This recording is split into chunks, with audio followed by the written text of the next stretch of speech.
জয় যিশু, praise the Lord. আমরা আরেকটি বার সুন্দর সকালে নতুন ভিডিও নিয়ে চলে এলাম। আর এই ভিডিওতে আমরা সেই প্রত্যেক দিনে যে সমস্ত প্রার্থনা করে থাকি, আমরা আজকে বাক্য নিয়ে আলোচনা করব। আমরা আজকে বাক্য থেকে দেখব যে প্রভু আমাদের বাক্য দ্বারা কি আশীর্বাদ করছে। এই বাক্য আমাদের জীবন পথে চলার জন্য সর্বদা পথ প্রদর্শক। এই বাক্য আমাদের শক্তিশালী করবে। এই বাক্য আমাদের শয়তান দিয়াবলের সঙ্গে লড়তে সাহায্য করবে। এই বাক্য আমাদের জীবনের সমস্ত বন্ধনকে কাটতে সাহায্য করবে। তো বিশ্বাসী সন্তানরা, ভিডিওটি কেউ স্কিপ করবেন না, প্রথম থেকে শেষ অবধি দেখুন। ঈশ্বরপ্রভু আশীর্বাদ করবেন। তো চলুন আমরা ভিডিওটি শুরু করি। আর ভিডিও শুরু করার আগে ছোট্ট একটা প্রার্থনা করছি আর আসছি। পবিত্র মঙ্গলময় পিতা প্রভু যীশু, তোমায় ধন্যবাদ, তোমার প্রশংসা গৌরব করি প্রভুকে। তুমি মহান দয়ালু কৃপাময় ঈশ্বর পিতা, তুমি একমাত্র জীবন্ত জাগ্রত সত্যের ঈশ্বর প্রভুকে। তোমার চরণ তলে নত নম্র হয়ে এসেছি পিতা। তুমি আমাদের সমস্ত দেহ মন আমাদেরকে স্থির রাখো, ঠিক রাখো, যেন তোমার আজ্ঞার শিক্ষা সকল সঠিক রূপে পালন করে জীবনে কার্যকারী করে চলতে পারি। প্রভু, আমাদের কোনো যোগ্যতা নেই, কোনো শক্তি নেই, আমরা সন্তান রূপে আমাদেরকে গড়ে নাও, আমাদেরকে সূচিত হতে করো, পবিত্র করো, আশীর্বাদ অনুগ্রহ করো। তোমায় ধন্যবাদ, তোমার প্রশংসা, তোমার গৌরব করি। এখানে যতজন বিশ্বাসী বর্গ সন্তান আমরা তোমার চরণতলে নতনম্র হয়ে এসেছি প্রভুকে। আমাদের দেহ মন আত্মাগুলোকে তুমি পবিত্র আত্মায় কাভার করো, আমাদের সমস্ত হৃদয় মন আত্মা খুলে দাও, আর যেন তোমার এই সুন্দর মধুর বাক্য সকল আমরা বুঝতে পারি, হৃদয় ধরতে পারি এবং কার্যকারী করতে পারি, এবং জগতের মানুষকেও যেন বলতে পারি প্রভু, সেই দয়া কৃপা করুণা অনুগ্রহ করো। হ্যাঁ প্রভুকে, তুমি তো সেই আমাদের জীবনদাতা, মুক্তিদাতা, উদ্ধারকর্তা, ত্রাণকর্তা, তোমার কাছেই আছে আমাদের সমস্ত চাহিদা প্রয়োজনীয়তা। গুগল মিটকে রাখি, ফোনগুলোকে রাখি, নেটওয়ার্কগুলোকে রাখি, তুমি প্রথম থেকে শেষ অবধি চালনা করো, তুমি নিয়ন্ত্রণ করো, আশীর্বাদ অনুগ্রহ করো। তোমার দয়া কৃপা করুণা আমাদের সঙ্গে সাথে সর্বদা আছে আর থাকবে প্রভু। পিতা, আমাকে সমর্পণ করি, তুমি আমার দেহ মন আত্মাকে কাভার করো, আমার জীব মুখ দিয়ে তুমি কথা বলো, যাতে তোমার সুন্দর মধুর বাক্য আমরা সবাই বুঝতে পারি। আমাদের হৃদয় মন আত্মা কান সকল তুমি খুলে দাও, দয়া কৃপা করুণা অনুগ্রহ করো। সকল ধন্যবাদ, প্রশংসা, গৌরব আমাদের উদ্ধারকর্তা, ত্রাণকর্তা, জীবনদাতা, মুক্তিদাতা যীশু খ্রিস্ট পবিত্র মধুর নামে এই প্রার্থনা চাইলাম পিতা। তুমি দেখলে, শুনলে আর উত্তর দিলে, আমেন। তো চলুন আমরা এবারে বাক্যে আসবো। আমরা বাক্য থেকে দেখব যে প্রভু আজকে আমাদের কি বাক্য দিচ্ছে, কি বলছে। প্রভু যীশু সেই জেরুসালেমে আসার সময় সেই গাধার পিঠে চড়ে তিনি জেরুসালেমে প্রবেশ করেছিল, আর সবাই দেখে হোসান্না, দাউদ সন্তান যিনি প্রভুর নামে আসিতেছেন, হোসান্না, এমনি করে তার সম্বর্ধনা জানাচ্ছিল বা অভিবাদন জানাচ্ছিল। তো এই বিষয় নিয়ে আমরা আজকে আলোচনা করব। প্রভু এসেছিলেন আমাদের মাঝে 2000 বছর আগে। মানুষ তাকে ধন্যবাদ, প্রশংসা, গৌরব, তার সেই কত নাম যশ খ্যাতি করেছে, তাকে সেই রাজা করতে চেয়েছিল। তখনকার দিনে জেরুসালেমের জিহুদীরা তাকে রাজা করতে চেয়েছিল, আর তাকে মিথ্যে কথাও বলেছিল, যে বলেছিল যে ইনি জিহুদীদের রাজা। তো তারা নিজেরা বলে নিজেরা দোষারোপ। এখন আমরা বাইবেল থেকে দেখব যে প্রভু যীশুর সেই জেরুসালেমে গমন, আর তিনি কি শিক্ষা দিচ্ছেন। আজকের দিনে যে সকল আমরা বিশ্বাসী সন্তানরা সেই খেজুর পাতা নিয়ে বা প্রভু যীশু সেই আগমনের বার্তা সকল আমরা উদযাপন করে থাকি, পালন করে থাকি, যেগুলো আমরা সেই জগতের মাঝে করে থাকি একটা রীতিনীতি বা একটা সেই ব্যবস্থা হিসাবে বলতে পারি, কারণ কোনো রকম রীতিনীতি ব্যবস্থা দ্বারা ধার্মিক গণিত হওয়া যায় না। আর প্রভু বলে যে তোমরা কোনো রকম রীতিনীতি ব্যবস্থা পালন করো না, যেটা দ্বারা কোনো রকম ধার্মিক স্বর্গরাজ্যে যাওয়া যায় না। তো আমরা বাইবেল থেকে দেখলে বুঝতে পারি। তো আমরা মথি থেকে একটু পড়বো আর লুক থেকে একটু পড়বো যে এখানে কি বলছে প্রভু যীশু। আর তিনি যখন আসেন তখন তার শিষ্যরা বা সেই জগতের সেই সকল তখনকার দিনে জেরুসালেমবাসীরা তারা কি বলছিল প্রভুকে আমরা একটু দেখব। এখানে মথি 21 অধ্যায়ের 1 পদে কি বলছে, যখন তাহারা জেরুসালেমের নিকটবর্তী হইয়া জৈতুন পর্বতে বৈত্যফগী গ্রামে আসিলেন, তখন যীশু 2 জন শিষ্যকে পাঠাইয়া দিলেন। 2 বলছে, তাহাদিগকে বলিলেন, তোমাদের সম্মুখে ওই গ্রামে যাও, অমনি দেখিতে পাইবে একটি গর্ধবী বাঁধা আছে, আর তাহার সঙ্গে একটি বৎস, খুলিয়া আমার নিকটে আনো। 3, আর যদি কেহ তোমাদিগকে কিছু বলে, তবে বলিবে, ইহাদিগতে প্রভুর প্রয়োজন আছে, তাহাতে সে তখনই তোমাদিগকে পাঠাইয়া দিবে। তো এখানে আমরা একটা দেখতে পাচ্ছি 21 অধ্যায়ের 1 থেকে 3 পদ পর্যন্ত, যে প্রভু যীশু যখন সেই জেরুসালেমে আসার জন্য সেই জৈতুন পর্বতে বা বৈত্যফগী নামে একটা গ্রাম আছে, সেইখানে যখন এলেন, তখন কি করলেন না, প্রভু যীশু তার শিষ্যদেরকে বলছে যে তোমরা যাও ওই গ্রামে অমুক জায়গায় একটা গর্ধপী বাঁধা আছে, আর সেই গর্ধপী বাঁধা আছে, তাহার সঙ্গে তার আবার একটি বৎস আছে, তার বাচ্চাও আছে। তো সেই গর্ধপী আছে, আবার গর্ধপীর বাচ্চাও আছে। তো সেইটা খুলে আমার কাছে নিয়ে আসো, যাতে আমি সেইটার পিঠে চড়ে যেতে পারি। প্রভু যীশু সেই গর্ধপীর পিঠে উঠে গ্রামে গিয়েছিল বা জেরুসালেমে প্রবেশ করেছিল। এবারে এখানে কথা হচ্ছে যে প্রভু যীশু কেন সেই গর্ধপীর পিঠে উঠে গিয়েছিল, আর প্রভু যীশু গর্ধপীর পিঠে উঠে যাওয়ার কারণটা কি? তিনি যখন অতটা পথ হেঁটে এসেছেন, তাহলে অবশ্যই হেঁটে সেই জেরুসালেমে যেতে পারত, কিন্তু কেন তিনি হেঁটে যাননি, গর্ধপীর পিঠে গিয়েছিল? এখানে কারণ আসে। আর এইখানে অনেকে বলতে অনেক জগতের মানুষরা বা যারা খ্রিস্ট বিরোধিতা করে, বাইবেলের বাক্যর বিরোধিতা করে, তারা বলে থাকে যে এখানে একটা বাক্য বলা আছে যে একটি গর্ধপী বাঁধা আছে আর তাহার সঙ্গে একটি বৎস। তাহলে কটা হলো? দুটো। একটি হচ্ছে কি গাধা আছে আর তার সঙ্গে আরেকটি আছে, মানে তার বৎস মানে তার বাচ্চা। তো সে আছে, তার বাচ্চা আছে, দুজন আছে। খুলিয়ে আমার নিকটে আনো। আর তারপরে নিচের দিকে আমরা পড়লে দেখতে পাবো যে সেই গর্ধপীর পিঠে উঠে তিনি গিয়েছিল। আবার আমরা অন্য এতেও দেখলে আমরা দেখতে পাবো, মার্কে দেখলে আমরা মার্কের 11 অধ্যায়ের 1 থেকে 2 পদে দেখলে ওখানে দেখতে পাবো যে দুটি গর্ধপী বাঁধা আছে, দুটির পিঠে উঠে গিয়েছিল। লুক 19 অধ্যায়ের 28 থেকে 40 পদ ওখানে পড়লে আমরা দেখতে পাবো যে প্রভু যীশু সেই গর্ধপীর পিঠে উঠে গিয়েছিল। তো এইখানে গর্ধপীর পিঠে উঠে যাওয়ার কারণটা বা কি? আর এইখানে আমি একটা লুকে আমি পড়ব, লুকের 19 অধ্যায়ের 28 থেকে আমি পড়ছি।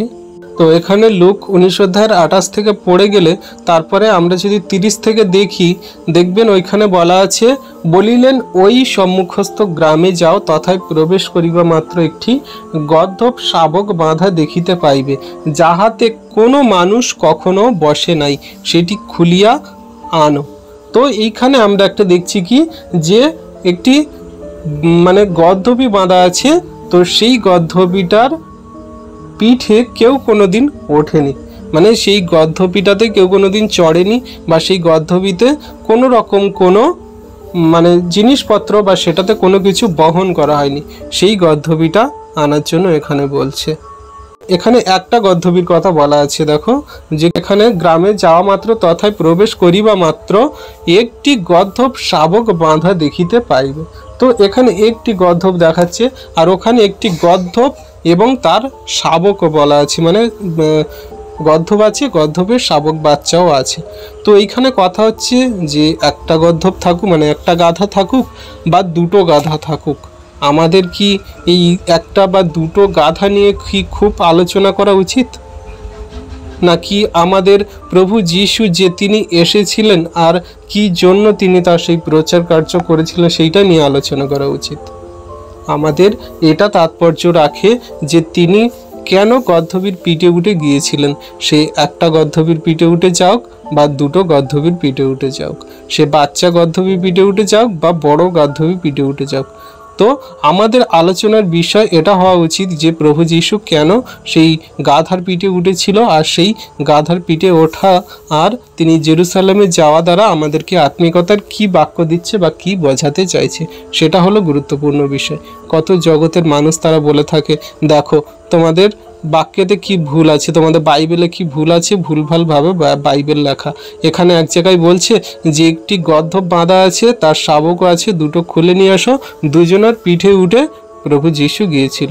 অনেকে তো আবার ফেসবুকে পোস্টও করে দিয়েছে, একে ছবিও ছেড়ে দিয়েছে যে একটা গর্ধপ আছে, তার উপরে আরেকটা গর্ধপ, মানে একটা গাধা নিচে আছে, তার উপরে আরেকটা গাধা চাপিয়ে দিয়েছে, দিয়ে তার উপরে প্রভু যীশুকে বসিয়ে দিয়েছে, মানে একে ড্রয়িং করে সেটাকে পোস্ট করে ছেড়েছে।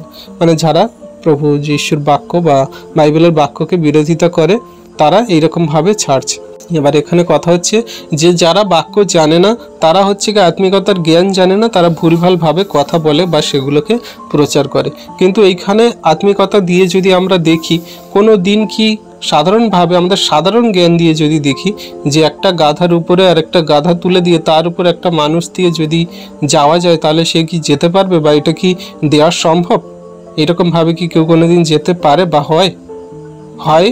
দুটো গাধা পাশাপাশি থাকবে, নিচে দুটো গাধা পাশাপাশি থাকবে, যেমন করে দুটো গরু পাশাপাশি থাকে আর জল টেনে নিয়ে যায় যেরকম, সেরকম হতে পারে।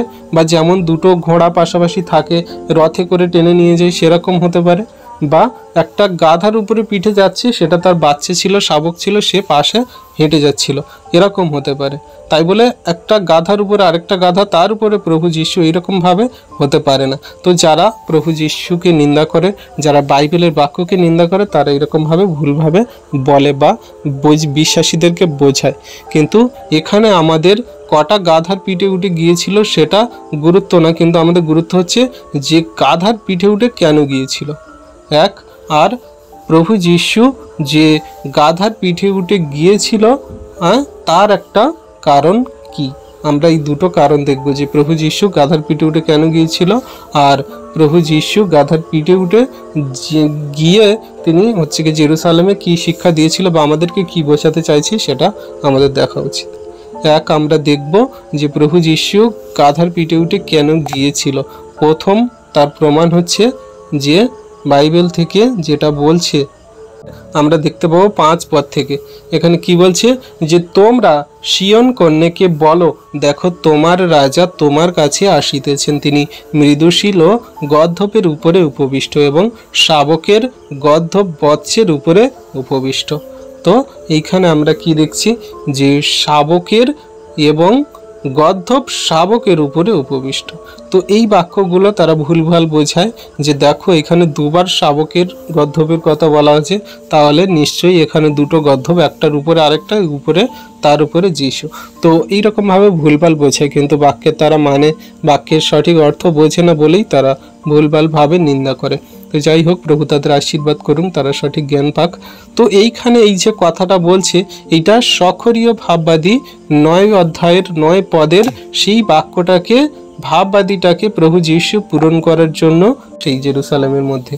তো এটা আমরা পড়লে দেখতে পাবো সখরীয় 9 অধ্যায়ের 9 পদে।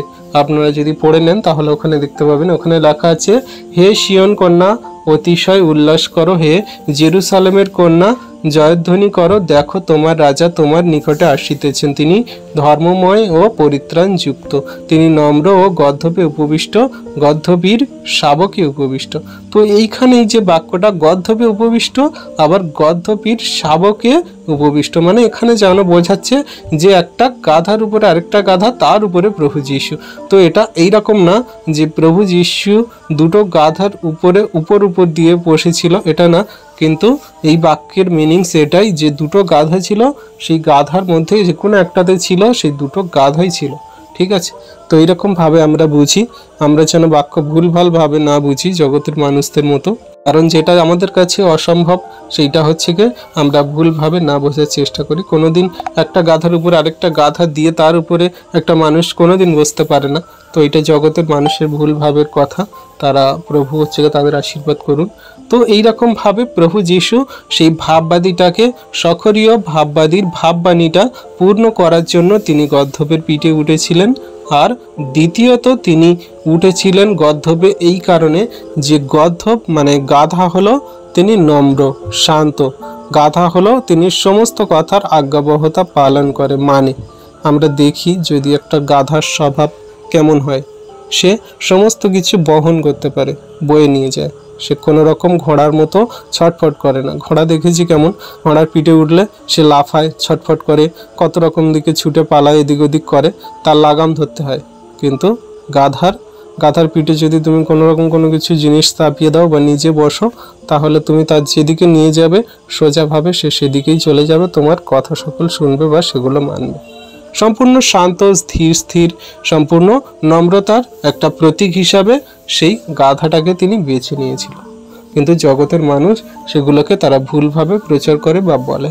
প্রভু যীশু যে কোনো রকমভাবে জগতের মাঝে দ্বন্দ্ব, বিবাদ, ঝগড়া, অশান্তি, সমস্যা করতে আসেনি, তাই কোনো রকমভাবে ঘোড়াকে নিয়ে আসেনি। ঘোড়া হলো কি ছটফটে, বা ঘোড়া হলো কি যে একটা যুদ্ধের প্রতীক, যেটাকে আমরা বলে থাকি। কেউ কোনো রকম যুদ্ধে গেলে কেউ ঘোড়া ব্যবহার করে, হাতি ব্যবহার করে, অন্যরকম সব আরও অন্যান্য সব জন্তু ব্যবহার করে, কিন্তু গাধা কেউ যুদ্ধের জন্য ব্যবহার করে না। তো গাধা হলো শান্তি প্রতীক, বা এটা আমাদের প্রেমের মিলনের একটা প্রতীক আমরা বলতে পারি।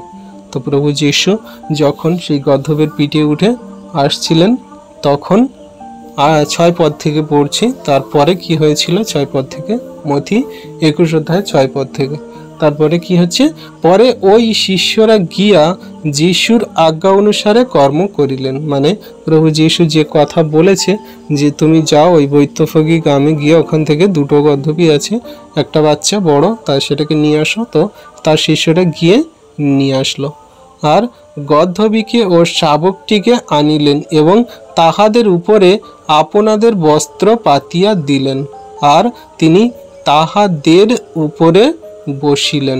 8 আর কি বলছে, আর ভিড়ের মধ্যে অধিকাংশ লোক আপন আপন বস্ত্র পথে পাতিয়া দিল এবং অন্য অন্য লোক গাছের ডাল কাটিয়া পথে ছড়াইয়া দিতে। তখন এখানে কি হলো, যে প্রভু যীশু যখন সেই গর্ধবের পিঠে উঠে জেরুসালেমে আসছে, তখন কত লোক কি করছে না, নিজেদের জামা কাপড় খুলে তারা মাটিতে, মানে সেই রাস্তায় পথে পেতে দিচ্ছে, বিছিয়ে দিচ্ছে, গাছের ডালপালা কেটে সেগুলোকে দিচ্ছে, দিয়ে তার উপর দিয়ে তাদের সেই যে তারা রাজা করবে বলে প্রভু যীশুকে দেখেছিল, তার মহিমা কার্য, তার সেই সমস্ত অলৌকিক আশ্চর্য কার্য, তাকে রাজা করার জন্য তারা তাকে ধন্যবাদ জানাচ্ছে, সেইভাবে যেভাবে আগেকার দিনে করা হতো, বস্ত্র পেতে দেওয়া, নিচেতে কোনো গাছপালার ডাল ফেলে দিয়ে তাকে সম্বর্ধনা জানার জন্য। তাকে সেই কথাটা বলছে যে কথা ভাববাদী দ্বারা আবার বলা হয়েছে, এখানে ভাববাদী দ্বারাও সেই কথা পূরণ হচ্ছে। যে আর যে সকল লোক তাহার অগ্রপশ্চাৎ যাইতেছিল তাহারা চেঁচাইয়া বলিতে লাগিল, হোসান্না দাউদ সন্তান, যিনি প্রভুর নামে আসিতেছেন, ঊর্ধ্বলোকে হোসান্না। তো এইখানে তারা সবাই প্রভুর মহিমা গৌরব করছে, তারা জয় জয়কার করছে। এইখানে যেটা আছে হোসান্না, যিনি দাউদ সন্তান আসিতেছেন, সেই বিষয়টা এখানে দেয়া আছে 38-এ। এখানে 38-এ দেয়া আছে, লুক 19 অধ্যায়ের 38 পদে দেয়া আছে, যেটা মথিতে দেয়া আছে 9-তে, 21-9-তে, সেটা আছে এখানে লুকের 19-38। কি বলছে, ধন্য সেই রাজা যিনি প্রভুর নামে আসিতেছেন, স্বর্গে শান্তি এবং ঊর্ধ্বলোকে মহিমা। তো এইটা মানুষকে বোঝানোর জন্য সাধারণভাবে বোঝানো আছে যে এই রকমভাবে তারা প্রভুর গৌরব প্রশংসা ধন্যবাদ করছে, যাতে সেই প্রভু যিশুকে তারা সেই রাজা করতে পারে, তাদের যে সকল মহিমা আশ্চর্য কার্য দেখিয়েছিল, বা প্রভুর সেই মহিমা কার্য দেখে তারা প্রভুর সেই ধন্যবাদ প্রশংসা গৌরব করছিল। প্রভু যিশুর যখন ধন্যবাদ প্রশংসা গৌরব করছে, তখন তিনি জেরুসালেমের পথে চলে এলেন। আর এইখানে মথি 21 অধ্যায়ের 10 পদে কি বলছে, যে আর তিনি জেরুসালেমে প্রবেশ করিলে নগরময় হুলস্থুল পড়িয়া গেল, সকলে কহিল উনি কে? তাহাতে লোকসমূহ কহিল উনি সেই ভাববাদী গালিলের নাসরতীয় যীশু। তাহলে অনেকে জানতো, অনেকে জানতো না। যারা জানতো না তারা জিজ্ঞাসা করলো যে এটা কে, আর যারা জানতো তারা প্রভু ধন্যবাদ করছে, প্রশংসা করছে, গৌরব করছে। যারা তার মহিমা দেখেছিল, যারা তার পিছন চলেছিল, আমরা দেখেছি যে প্রভু যীশু যখন অলৌকিক কার্য করেছিল তার পিছনে কত লোক চলেছিল, শয়ে হাজার লোক তার পিছন চলেছিল, তারা আহার করেছিল, তারা তৃপ্ত হয়েছিল। তো তাদের মধ্যে যারা প্রভুর মহিমা দেখেছে তারা ধন্যবাদ প্রশংসা গৌরব করেছে, আর যারা জানতো না তারা বলছে ইনি কে, আর তারা বলছে ইনি সেই ভাববাদী গালিলের নাসরতীয় যীশু। তো জগতের মাঝে তিনি ত্রাণ করতে, উদ্ধার করতে, আমাদের পাপের ক্ষমা দিতে এসেছেন, কিন্তু মানুষ তখনও তাকে ভাববাদী বলে জানে, গ্রহণ করেছে। কিন্তু সে ভাববাদী বলে গ্রহণ করুক আর ত্রাণকর্তা বলে গ্রহণ করুক, যদি তার আজ্ঞার শিক্ষা সকল সঠিক রূপে তারা পালন করত, তারা যদি হৃদয়ে ধারণ করত, তাহলে অবশ্যই সেই সকল মানুষরা যারা হোসান্না দাউদ সন্তান বলে চেঁচিয়েছিল, তারাই কিন্তু সেই পিলাতের কাছে যখন সেই ব্যবস্থাবেত্তারা সদ্যকি ফরিসিরা তখন যখন প্রভু যিশুকে নিয়ে যায় হত্যা করার জন্য, এই মানুষরা কিন্তু বলতো না যে এনাকে ক্রুশে দাও। তারা অবশ্যই অন্য কথা বলতো বা তারা অন্য কিছু করত। অবশ্যই প্রভু যিশু তিনি অবশ্যই ভাববাদীর সমস্ত কথা অনুযায়ী বা তিনি যেমনটা করার জন্য স্বর্গ থেকে নেমে এসেছেন তেমনটাই করেছেন, কিন্তু তাও জগতের মানুষ তার বিষয়ে কিছু কথা বলতো যদি তাকে সঠিক রূপে প্রেম করত, ভালোবাসত, তাকে সঠিক রূপে গ্রহণ করত। কিন্তু তারা সেই সমস্ত চিহ্ন, চমৎকার, অলৌকিক আশ্চর্য কার্য, খাওয়া দাওয়া, তাদের সমস্ত চাহিদা প্রয়োজনীয়তার জন্য তারা সেই প্রভু যিশুকে চেয়েছিল, আর সেগুলো দেখেছে, তাদের চাহিদা প্রয়োজনীয়তা ফুরিয়ে গেছে। আর যখন সেই সদ্যকি ফরিসিরা তাদেরকে প্রবর্চনা দিয়েছে, প্রলোভন দেখিয়েছে যে তোমরা এই বিষয়ে মিথ্যা কথা বলো, তারা মিথ্যা কথাও বলে দিয়েছে যে আমাদের জন্য বারাব্বাকে ছেড়ে দাও আর যিশুকে ক্রুশে দাও। তো আজকের দিনে আমরা মানুষ যদি দেখি এই রকম আমাদের জন্য হয়ে থাকে, আমাদের মধ্যেও হয়। আমরা যারা জাগতিক চাহিদা প্রয়োজনীয়তা খ্রিস্টের কাছে আসি, আমরা সেই সময় পর্যন্ত বিশ্বস্ত থাকি আমাদের যতটুকু চাহিদা প্রয়োজনীয়তা মেটে বা হয়, আর তারপরে যখন আমরা সেই চাহিদা প্রয়োজনীয়তা মিটে যায় বা আমরা কোনো ক্রমে পাই না, তখন আমরা কি বলি না আমরা প্রভু যিশুকে জানি না, বা তার আজ্ঞার শিক্ষা সকল মেনে কি হবে, আমার জীবনে কি এমন হয়েছে, এতদিন তো আমি প্রভুতে ছিলাম, এতদিন তো প্রভুতে আমি আছি, আমার কি পরিবর্তন হয়েছে বা আমার সংসার ফ্যামিলিতে কি উন্নতি হয়েছে। এইরকমভাবে অনেক মানুষ ভাবনা চিন্তা রাখে বা বলে করে। তো জগতের মানুষদের মতন সেগুলো আমাদের করা উচিত নয়। আমরা সেই ঊর্ধ্বলোকে হোসান্না দাউদ সন্তান আমরা লোকের সামনে চেঁচিয়ে চেঁচিয়ে খুব তো বলি, কিন্তু যখন আমাদের পরীক্ষার সময় আসে, যখন আমাদের সেই সমস্ত কঠিন খারাপ পরিস্থিতি আসে, তখন আমরা জগতের মাঝে লোকের সামনে চেঁচিয়ে চেঁচিয়ে বলতে পারি না, হে প্রভু তোমায় ধন্যবাদ প্রশংসা করি যে আমার জীবনে যা কিছু হচ্ছে ভালোর জন্য হচ্ছে, আমি সমস্ত কিছু সহ্য করতে পারি যদি তুমি আমার সঙ্গে আছো। তো তুমি আমার সঙ্গে আছো মানে আমি সমস্ত খারাপ কঠিন পরিস্থিতির সঙ্গে লড়তে পারি, আমার যা কিছু হোক না কেন, রোগ ব্যাধি, আমার জীবনে সেই আর্থিক সমস্যা, আমার যত দুর্ঘটনা, বিপদ, সংকট, খারাপ কঠিন পরিস্থিতি, সমস্ত কিছু আমি পার করে দিতে পারি যদি তোমার সে অনুগ্রহ আমার সাথে আছে আর তুমি আমার সাথে আছো বলে। আমরা কোনো মতে প্রভুকে অস্বীকার করব না, সেই সমস্ত জেরুসালেমবাসীর মতো আগে যারা করেছিল। আর আমরা যারা এই সকল এখনকার দিনে যে সকল এই পাম সানডে পালন করে, এই যে রবিবার পালন করে, কি না তারা অধিকাংশ হয়ে থাকে রোমান ক্যাথলিকরা, যাদের চার্চেতে ফাদার হয়ে থাকে, যাদের চার্চে থেকে ফাদার নির্দেশ দিয়ে থাকে, তারা বেশিরভাগ এটা পালন করে থাকে। দেখো এখানে প্রভু যিশু আমাদের বলে যে রীতিনীতি তোমরা পালন করো না।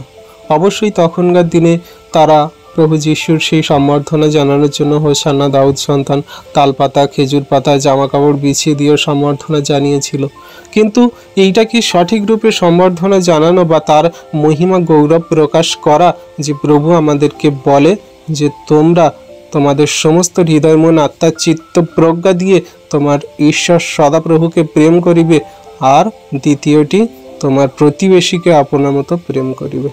এইটি হলো তোমাদের জন্য সঠিক, আর এই দুটো আজ্ঞাই হলো তোমাদের জন্য, এর উপরে আর কোনো আজ্ঞা নেই। তাহলে আমরা কি সঠিক রূপে ঈশ্বরকে প্রেম করছি? আমরা কি সঠিক রূপে তাকে ধন্যবাদ প্রশংসা গৌরব করছি?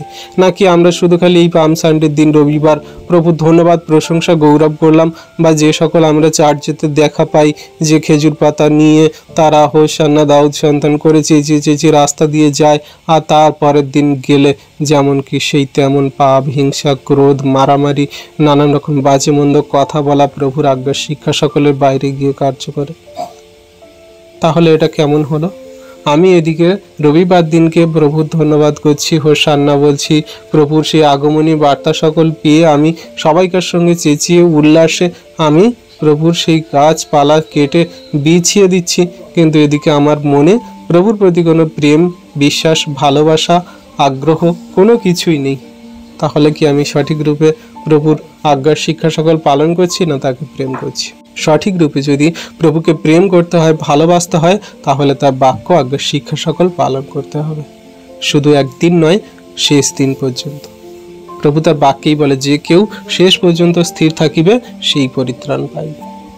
তাহলে আমরা দেখছি কি, যে এইখানে পাম সানডে পালন করা বা খেজুর পাতা নিয়ে তুমি লাফাও, হোসান্না করো, বা তুমি হচ্ছে গিয়ে প্রভু জয় জয়কার করো, যা করো ওই দিনে, আজকের দিনে তুমি যা কিছু করো, এতে কোনো প্রভু যায় আসে না। তুমি যদি আজকের দিনে প্রভু সেই বার্তা সকল, সুসমাচার সকল জগতের মানুষের কাছে দিতে পারো, এতেই প্রভু গৌরবান্বিত, মহিমান্বিত হবেন, এতেই প্রভু ধন্য মনে করবে তোমাকে। কিন্তু তুমি যে এই সবাইকার সঙ্গে চেঁচিয়ে চেঁচিয়ে হোসান্না, দাউদ সন্তান, রাস্তায় সবাইকার সঙ্গে খেজুর পাতা নিয়ে লাফিয়ে লাফিয়ে যাও, বা জামা কাপড় বিছিয়ে দাও, পরম্পরা পালন করো বা রীতিনীতি পালন করো, এতে প্রভুর কোনো কিছু যায় আসে না, বা এতে আমাদের পরিত্রাণের কোনো কিছু যায় আসে না। যেটা সঠিক রূপে করা উচিত সেটা প্রভু যিশুর সেই আগমনী বার্তা, যেটা আমাদের হৃদয়ে আমরা দিই, যে প্রভু যিশু জেরুজালেমে যেমন এসেছিল, সবাই হোসান্না, দাউদ সন্তান বলে গৌরব মহিমা করেছিল, তেমন প্রভু যিশুকে আমাদের হৃদয়ে, অন্তরে, আত্মায় স্থান দেওয়ার জন্য আমরা তার কাছে হাঁটু গেড়ে আমরা কান্না করে প্রার্থনা করতে পারি যে, হ্যাঁ প্রভু, আমি তোমায় প্রকৃত রূপে ধন্যবাদ, প্রশংসা, গৌরব করি যে তুমি আমার হৃদয়ে এসেছো, তুমি আমার হৃদয়ে এসেছো, আমার সমস্ত পাপ, অন্যায়, ভুল, আমার সমস্ত মলিনতা, অধর্ম, ব্যভিচার সমস্ত কিছু তুমি দূর করে পবিত্র সূচি করেছো। আমি সেই জেরুজালেমবাসীদের মতো নয়, কিন্তু আমি একজন প্রকৃত তোমার খ্রিস্টযোগ্য বিশ্বাসী হিসাবে আমি তোমায় ধন্যবাদ করি, প্রশংসা, গৌরব করি, আমি তোমার হৃদয়ে, অন্তরাত্মায় স্থান দিই। এইরকমভাবে যদি আমরা প্রভুকে ধন্যবাদ দিতে পারি, এটা বোধহয় প্রকৃত আমাদের ধন্যবাদ দেওয়া হবে। Amen, hallelujah. কিন্তু কাদেরকে বোঝাবে? যদি তুমি একটা বাক্য নিয়ে সেই সমস্ত মানুষদের যারা ওই পাম সানডে বা এই সানডে পালন করে, যে খেজুর পাতা সানডে বা যা কিছু তাল পাতা সানডে বলি, এই সানডে পালন করে, তারা রাস্তাঘাটে যায়, করে, তাদের কাছে যদি গিয়ে বলি যে তোমরা এগুলো কেন করছো, এখানে এটা করার মানে কি, এটা করলে কি প্রভু খুশি হয়, এটা করলে কি প্রভু সেই রকমভাবে তোমাদের আশীর্বাদ করছে, তারা কি বলবে? বাইবেলে লেখা আছে, বাইবেলে যা বলে আমরা তাই করি, আমরা কোনো রকম কোনো মানুষের কথা শুনি না বা মানি না। অবশ্যই বাইবেলে লেখা আছে সেই রকম করো, কিন্তু বাইবেলের যে বাক্যের আসল তাৎপর্য, সেটা কি আমরা করি, সেটা কি আমরা মানি, বুঝি, সেটা কি আমরা সেইভাবে পালন করে চলছি, নাকি বাইবেলে বলেছে যেটা সেটা অবশ্যই আমরা করব? প্রভু বাইবেলে বলেছে যে তোমরা সাপ, বিছের উপর দিয়ে যাবে, তোমরা বিষাক্ত কোনো কিছু খাবে, তোমাদের কোনো কিছু হবে না। তাই বলে কি আমরা সাপের গায়ে পা তুলে দেবো, বিছের উপরে পা তুলে দেবো, আমরা বিষ খেয়ে নেব? হবে না আমাদের কিছু? অবশ্যই হবে। আমরা আগুন, তিনি হাত পুড়িয়ে দেয়, আগুন সব কিছু জ্বালিয়ে পুড়িয়ে শেষ করে, আমরা জানি, তাতেও যদি আমরা জোর করে আগুনে হাত দিই, তাহলে কি আমাদের হাত পুড়বে না, না পা পুড়বে না? অবশ্যই প্রভু বাক্যের কি মিনিংস বলেছে, বাক্যের কি উদাহরণ বা বাক্যের কি তাৎপর্যপূর্ণ অর্থ বলেছে, সেটা আমাদের জানতে হবে। আত্মিকতার দিক দিয়ে সেগুলো বিবেচনা করতে হবে। মানুষের মতো, জগতের মানুষদের মতন সেই বোকামি কার্য করলে হবে না। প্রভু বলে যে তোমরা সর্পের মতো সতর্ক হও আর কপতের মতো অমায়িক হও, মানে আমাদের বাক্যের সঠিক বাক্য সুন্দরভাবে বুঝে কার্যকরী আমাদের করতে হবে, আমাদের সঠিক রূপে বাক্যর মানে বুঝে সেগুলো জীবনে পালন করতে হবে, কার্যকারী করতে হবে। তারপরে আমরা প্রভুর যোগ্য সন্তান রূপে সঠিকভাবে আমরা কার্য করতে পারি। যা প্রভু আমাদেরকে শেখায়, বোঝায়, জানা। আমরা যদি সঠিক রূপে প্রভুকে প্রেম করতে চাই, ভালোবাসতে চাই, তার চরণতলে নত নম্র হয়ে শেষ দিন পর্যন্ত যদি বিশ্বস্ত থাকতে চাই, তাহলে আমাদের বাক্যকে আঁকড়ে ধরতে হবে। কোনো রকম রীতিনীতি পালন নয়, কোনো রকম খেজুর পাতা নিয়ে লাফালাফি নয়, কোনো রকম সেই মুখে বড় বড় শব্দ করে, মুখে বড় বড় সেই মহিমা গৌরব করে নয়। বাক্যকে সঠিক রূপে পালন করতে হবে, সেইটাকে আমাদের হৃদয়ে ধারণ করতে হবে। তারপরে হবে আমাদের সঠিক রূপে প্রভুর ধন্যবাদ, প্রশংসা, গৌরব এবং তার যোগ্য সন্তান রূপে পৃথিবীতে চলা। আর সেই কথা অনুযায়ী প্রভুর সন্তান যে শেষ যে প্রচার করেছিল, যাকে আমরা বলি সাধু পৌল, আগে শৌল ছিল, শৌলের জীবন কেমন ছিল, সে কেমনভাবে প্রভু বিরোধিতা করত, প্রভুকে কেমনভাবে তার সন্তানদের কেমনভাবে মারত, আঘাত করত, আর সেই শৌলের জীবনে কেমন মোড় ঘুরে গেল, আর সে যখন প্রচার কার্য করেছিল তার জীবনকে কেমনভাবে প্রভুর জন্য দিয়েছিল, সেটাকে আমরা দেখি, বুঝি, জানার চেষ্টা করি। তাহলে আমরা বুঝতে পারবো যে হ্যাঁ, প্রকৃত রূপে একটা খ্রিস্ট বিশ্বাসী হওয়া কাকে বলে। মুখে শুধু বড় বড় কথা বলে নয়, মুখে শুধু খালি রীতিনীতি পালন করে নয়, খেজুর পাতা দিয়ে নয়, গাছপালা দিয়ে নয়, লাফালাফি করে নয়। তো আমাদের সেই সমস্ত আচরণ ব্যবহার সকল তেমন হওয়া উচিত যেমন আমাদের প্রভু বলে, যেমন আমাদের বাক্য দ্বারা প্রভু আমাদেরকে শেখায়। কোনো রকম রীতিনীতি পালন নয়, কিন্তু বাক্যকে সঠিক রূপে জীবনে কার্যকারী করাই হলো আমাদের জীবনের শ্রেষ্ঠ। আমরা যদি প্রভুর ধন্যবাদ, প্রশংসা, গৌরব করতে চাই, তাহলে এই বাক্যটা আপনারা আপনাদের হৃদয় মধ্যে, আপনাদের হৃদয় ফলকে, হৃদয় খাতায় লিখে রাখুন যে এটা আপনারা করবেন। তাহলে ঈশ্বর প্রভু প্রকৃত রূপে আপনাকে ধন্য মনে করবেন, আর ঈশ্বর প্রভু প্রকৃত রূপে তুষ্ট হবেন যে হ্যাঁ, আমার সন্তান আমার ধন্যবাদ করছে বলে। বাক্যটা আপনারা হৃদয় ফলকে লিখে নিন। রোমিও 12 অধ্যায়ের 1-2 পদ।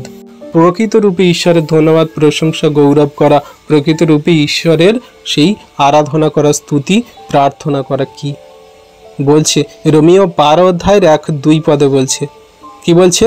অতএব হে ভাতৃগণ, ঈশ্বরের নানা করুণার অনুরোধে আমি তোমাদিগকে বিনতি করিতেছি, তোমরা আপন আপন দেহকে জীবিত, পবিত্র, ঈশ্বরের প্রীতিজনক বলিরূপে উৎসর্গ করো, ইহাই তোমাদের চিত্তসঙ্গত আরাধনা। হালেলুইয়া! কত সুন্দর কথা বলছে দেখো। এটাই হলো আমাদের জীবনের জন্য সঠিক এবং চিত্তসঙ্গত আরাধনা, যেটা ঈশ্বর প্রভু চায়। আমাদের এই দেহকে জীবিত, পবিত্র, ঈশ্বরের প্রীতিজনক বলিরূপে উৎসর্গ করতে হবে।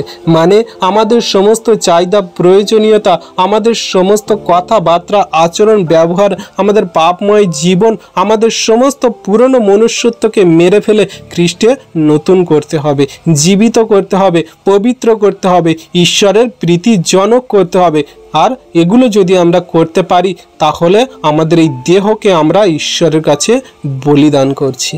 কারণ আমাদের সমস্ত দেহের চাহিদা, কামনা, বাসনা, প্রয়োজনীয়তা সমস্ত কিছু আমরা মেরে ফেলে খ্রিস্টতে আমরা জীবিত, পবিত্র, ঈশ্বরের প্রীতিজনক করছি। মানে আমার প্রভু যা বাক্য দ্বারা বলে সেগুলো আমি পালন করছি। আমার চাহিদা আর আমার নয়, কিন্তু আমার প্রভু যেটা আমার জন্য প্রয়োজন মনে করেন সেটাই আমি মেনে চলবো, জীবনে কার্যকারী করব, আর সেটাই আমার দ্বারা হবে। কোনো রকম বাজে মন্দ স্বভাব, আচরণ, ব্যবহার, বাজে কোনো কার্য, বাজে কোনো রকম আমার দ্বারা দেখা যাবে না। সম্পূর্ণ খ্রিস্টের বাক্য, আজ্ঞা, শিক্ষা সকল বা তার সেই যে চিত্তসঙ্গত আরাধনা, মানে খ্রিস্ট যেমনভাবে চলেছেন তার সেই রকমভাবে জীবনযাপন করাকেই আমাদের জন্য হবে প্রকৃত খ্রিস্টের সত্যরূপে চিত্তসঙ্গত আরাধনা পালন করা, যা আমরা করে থাকি।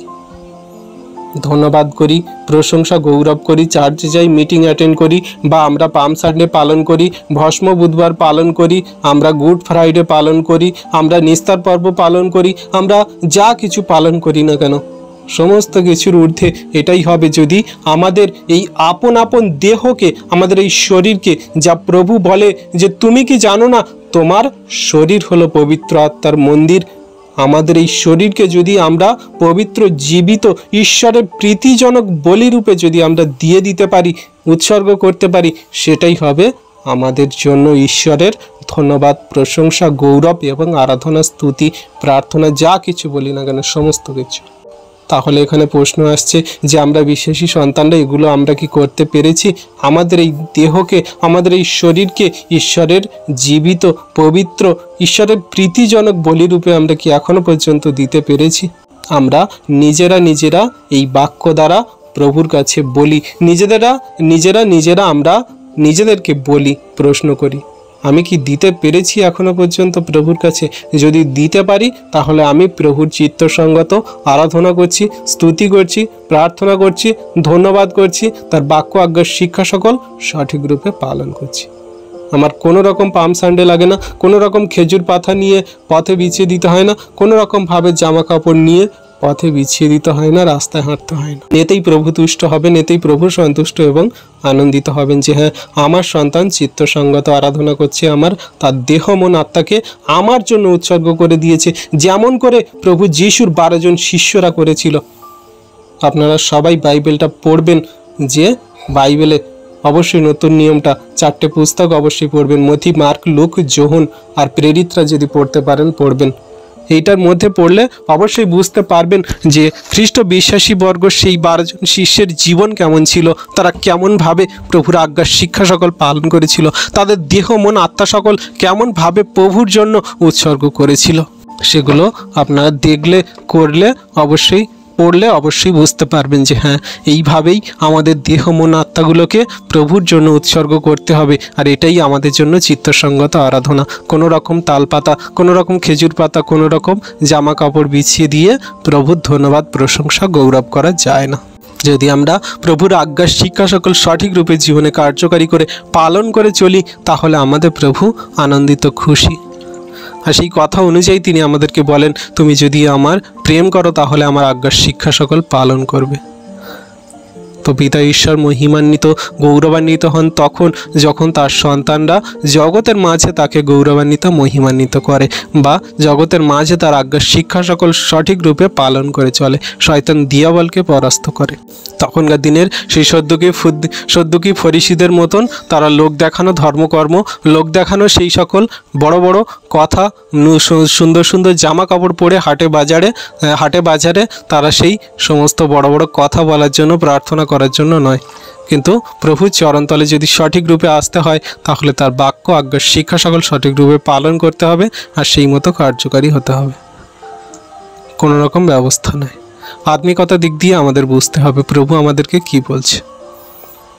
লোককে দেখানোর জন্য শুধু সেই ভস্ম বুধবার পালন করা, বা লোককে দেখানোর জন্য শুধু খালি আমাদের সেই পাম সানডে পালন করা, খেজুর পাতা নিয়ে লাফানো, রাস্তাঘাটে হাঁটা, এগুলো না।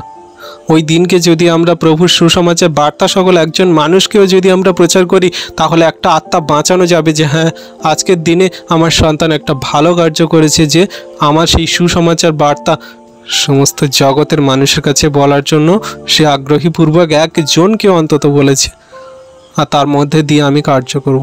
তো এমনি করে আমরা প্রভুর সেই ধন্যবাদ, প্রশংসা, গৌরব করি, আমরা চিত্তসঙ্গত আরাধনা করি, যখন আমরা তার জন্য, খ্রিস্টের জন্য আমাদের সমস্ত দেহ মন আত্মাকে উৎসর্গ করি, দিয়ে দিই। Amen, hallelujah.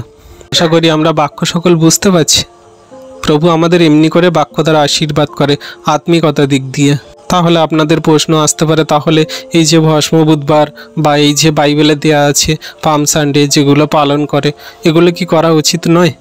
অবশ্যই, যেভাবে আপনারা করেন সেইভাবে করার মধ্যে দিয়েও ঈশ্বরের ধন্যবাদ, প্রশংসা, গৌরব হয়। যেভাবে আমি বললাম যে এমনভাবে করুন যাতে ঈশ্বরের ধন্যবাদ, প্রশংসা, গৌরব এমনভাবে হয়। তখনকার দিনে সেই জিহুদি বা সেই সদ্দুকি ফরিসিদের মতো নয়, যে তারা সেই সমস্ত ধন্যবাদ, প্রশংসা, গৌরব করেছিল লোকের সামনে, আবার তারাই গিয়ে প্রভুকে বলেছিল যে ক্রুশে দাও এনাকে। সেই একই মানুষ, আর অন্য কোনো মানুষ না। তো সেই রকম যেন না হয়, সেরকমভাবে আমাদের ঈশ্বরের ধন্যবাদ, প্রশংসা, গৌরব করতে হবে। এইভাবে আমাদের ঈশ্বরের ধন্যবাদ, প্রশংসা, গৌরব করতে হবে, যাতে আমরা তার আজ্ঞার শিক্ষা সকল সঠিক রূপে পালন করে চলতে পারি। আর আমরা যদি তার সত্যি প্রকৃত খ্রিস্টর সন্তান হতে চাই, তার যদি প্রকৃত যোগ্য বিশ্বাসী সন্তান হতে চাই, তাহলে এই বাক্যগুলোও আমরা পালন করব। সেটা হলো রোমিও 12 অধ্যায়ের 9 থেকে 21 পদ। এগুলো আমাদের মধ্যে অবশ্যই থাকতে হবে। তুমি পাম সানডে পালন করো বা না করো, কিন্তু তোমার এগুলো অবশ্যই পালন করতে হবে। অবশ্যই তোমাদের এগুলো কার্যকারী হতেই হবে। একটা খ্রিস্ট বিশ্বাসী হিসাবে এগুলো যদি তোমার মধ্যে না থাকে, তাহলে তুমি কোনো মতে খ্রিস্ট বিশ্বাসী নও। রোমিও 12 অধ্যায় 9 থেকে 21 পদ আমি পড়ছি, আর আপনারা একটু লিখে রাখুন। এগুলো আপনারা পড়ে নেবেন, বা অবশ্যই করে এই বাক্যগুলো পড়বেন আর এই মতো কার্যকারী করবেন। রোমিও 12 অধ্যায় 9 থেকে 21 পদ কি বলছে? প্রেম নিষ্কপট হোক, যাহা মন্দ তাহা নিতান্তই ঘৃণা করো, যাহা ভালো তাহাতেই আসক্ত হও। 10 বলছে কি, ভাতৃপ্রেমে পরস্পর স্নেহশীল হও, সমাদরে একজন অন্যকে শ্রেষ্ঠ জ্ঞান করো। 11 যত্নে শিথিল হইও না, আত্মায় উত্তপ্ত হও, প্রভুর দাসত্ব করো। 12 প্রত্যাশায় আনন্দ করো, ক্লেশে ধৈর্যশীল হও, প্রার্থনায় নিবিষ্ট থাকো। 13 বলছে পবিত্র গণের অভাবের সহভাগী হও, অতিথি সেবায় রত হও। 14 যাহারা তাড়না করে তাহাদিগকে আশীর্বাদ করো, আশীর্বাদ করো, শ্রাপ দিও না। 15 যাহারা আনন্দ করে তাহাদের সহিত আনন্দ করো, যাহারা রোদন করে তাহাদের সহিত রোদন করো। 16 তোমরা পরস্পরের প্রতি এক মনা হও, উচ্চ উচ্চ বিষয় ভাবিও না, কিন্তু অবনত বিষয় সকলের সহিত আকর্ষিত হও, আপনাদের জ্ঞানে বুদ্ধিমান হইও না। 17 মন্দের পরিশোধে কাহাকেও মন্দ করিও না, সকল মনুষ্যের দৃষ্টিতে যাহা উত্তম ভাবিয়া চিন্তিয়া তাহাই করো। 18 যদি সাধ্য হয় তোমাদের যত দূর হাত থাকে মনুষ্য মাত্রের সহিত শান্তিতে থাকো। 19 হে প্রিয়েরা, তোমরা নিজেরা পরিশোধ লইও না, বরং ক্রোধের জন্য স্থান ছাড়িয়া দাও, কারণ লেখা আছে, প্রতিশোধ লওয়া আমারই কর্ম, আমি প্রতিফল দিব, ইহা সদাপ্রভু বলেন। 20 বরং তোমার শত্রু যদি ক্ষুধিত হয় তাহাকে ভোজন করাও, যদি সে পিপাসিত হয় তাহাকে পান করাও, কেননা তাহা করিলে তুমি তাহার মস্তকে জ্বলন্ত অঙ্গারের রাশি করিয়া রাখিবে। 21 তুমি মন্দের দ্বারা পরাজিত হইও না, কিন্তু উত্তমের দ্বারা মন্দকে পরাজয় করো। Amen, hallelujah. তো এই বাক্যটা অবশ্যই আপনারা পড়বেন, এই বাক্যটা অবশ্যই আপনারা জীবনে কার্যকারী করবেন, পালন করবেন, আর এগুলো আমাদের জন্য সত্যি খুব ঈশ্বরের কাছে নিয়ে আসে আর ঈশ্বরের যোগ্য সন্তান বানায়। এই সকল বাক্যে আমরা যদি কার্যকারী হই, ঈশ্বর সত্যি আমাদের যোগ্য সন্তান রূপে গড়ে নিয়েছেন, আমরা বিশ্বাস করব, আর আমরা সত্যি তার যোগ্য সন্তান হয়েছি আমরা নিজে থেকে ফিল করব। কারণ এই সকল বাক্য সর্বদা আমাদেরকে শেখায় নম্রতা, প্রেম, ভালোবাসা, ধৈর্য, আনন্দ, শান্তি, একে অন্যের প্রতি যত্নশীল, ক্ষমাশীল, একে অন্যের প্রতি বিশ্বাসশীল, একে অন্যকে সমাদর, আদর, যত্ন, স্নেহ, মমতা, সমস্ত কিছু যা প্রভু আমাদেরকে শেখায় তিনি জগতের মাঝে এসে করেছিলেন। তো এগুলো আমাদের জন্য সর্বশ্রেষ্ঠ উত্তম আজ্ঞার শিক্ষা বা আমাদের কার্যকারিতা। জগতের মাঝে আমরা পাম সানডে পালন করি বা যা কিছু করি না করি, কোনো কিছু ঈশ্বরের এতে যায় আসে না, কিন্তু এই সকল বাক্য যদি না আমরা পালন করতে পারি, যদি না করি, তাহলে আমরা কোনো মতে খ্রিস্ট সন্তান নই আর খ্রিস্টের আজ্ঞার শিক্ষা সকল পালন করছি না। এগুলো আমাদের অবশ্যই করতে হবে, এগুলো আমাদের মধ্যে অবশ্যই থাকতে হবে। কোনো পরিস্থিতিতে এই সকল বাক্য ভুললে চলবে না, বা এই সকল বাক্য কোনো পরিস্থিতিতে আমাদের মধ্যে থেকে যেন না শয়তান দিয়াবল ছিনিয়ে নেয়। অবশ্যই আপনারা অবশ্যই আপনারা রোমিও 12 অধ্যায়টা পড়ে নেবেন। এইখানে খুব সুন্দরভাবে আমাদের আচরণ, ব্যবহার, কার্যকারিতা, আমাদের সমস্ত খ্রিস্টের বাক্য আজ্ঞার শিক্ষা সকলের পালনের বিষয়ে বলা আছে, যা সেই সাধু পৌল আমাদেরকে বলছে। তিনি যেমনটা করেছেন তেমনটা আমাদেরকে বলছে।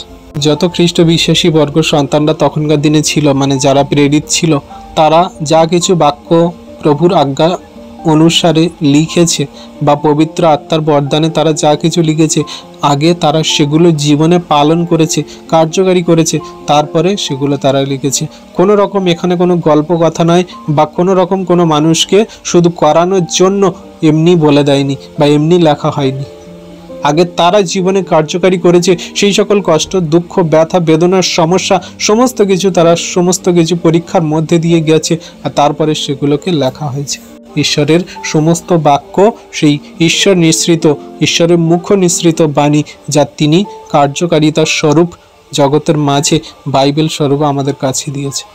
তো আমরা বাক্যকে সামান্য রূপে না নিই, আমরা বাক্যকে বহুমূল্য ভাবি, আর আমরা প্রভুর সন্তান হিসাবে আমরাও নিজেদেরকে বহুমূল্য ভাবি, যেন আমরা সঠিক রূপে তার বাক্য আজ্ঞার শিক্ষা সকল সঠিক রূপে জগতের মাঝে পালন করে চলতে পারি। জগতের মানুষ কি করলো, জগতের মানুষ কেমন ভাবে করলো সেটা দেখার নয়, কিন্তু আমাদের প্রভু আমাদের কাছ থেকে কেমন আশা করে, আমরা কেমন ভাবে প্রভুর ধন্যবাদ প্রশংসা গৌরব করছি, প্রভুর আজ্ঞার শিক্ষা সকল পালন করে চলছি, সেটা দেখার বিষয়। তো বিশ্বাসী সন্তানরা এমনি করে প্রভুতে স্থির থাকুন, ঠিক থাকুন, আর প্রভুর আজ্ঞার শিক্ষা সকল পালন করে চলুন। প্রতিফলদাতা তিনি, অবশ্যই আমাদের ভালো কার্য দেখে তিনি আমাদের প্রতিফল দেবেন। আর আমরা বিশ্বাস করি যে আমরা যে জীবন পথে চলছি আরও যাতে জগতের মানুষও চলতে পারে, আমরা সেই শিক্ষা প্রেমের কথা বলি। ঈশ্বর আপন বাক্যে সকলকে আশীর্বাদ করুন। Amen, amen, amen.